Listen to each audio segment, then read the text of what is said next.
Chiti una maana kila siku kiguna njia nimemchukua mchana.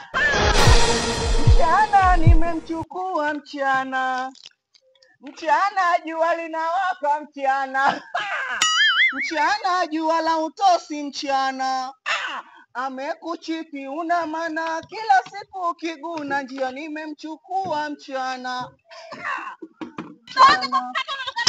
Mamkubwa, usimtafutie Jakamoyo wewe mtoto. Tata lako umekuja nalo hili, wewe ujikwai. Kama maji yake. Kama hivyo, ondoka na kata acha ndio ya maji. Chukua ndio hii.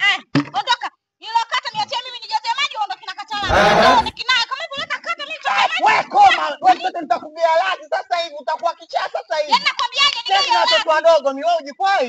Sijikwai nifanye nakwambia nigaio radhi kama hivyo mimi nichukue ndio ya maji niondoke nayo chukua kata. Wewe umetumwa wa mtoto mama yako ndo anakuagizaga soma la kwanza na kuona mamkubwa. Unavonipata sasa chukua ya maji mimi nitakuogesha mamkubwa. Unazijua akili zangu abiba uozo. Sijapoa sijaboa wewe ujikwai. Kama hivyo chukua wewe ndio chukua na kata ondoka nayo kama Kwani mtoto unataka nini? Unataka nini kwenye maisha yangu? Wewe umeagizwa. Nataka chote maji sijaagizwa bali nimetuma nataka nichote maji. Kama unataka kuchota maji si ungekuja na kata lako ili mamkubwa. Ili kata sio la kwako kata hapo hapa kisimani. Wewe unafanya mwizi unachukua tena kila siku unaenda makata unaondoka nayo kwako. Wema nalipa ubaya nalipa. Chukua hiyo maji ni kuonyesha biba uozo akibadilika anakuwa. Nachukua vizuri na nifanye lolote kama noma tu. Mtoto mdogo kama unaniambia hebu rudia tena sijakusikia vizuri. Yaani nachukua maji kama noma.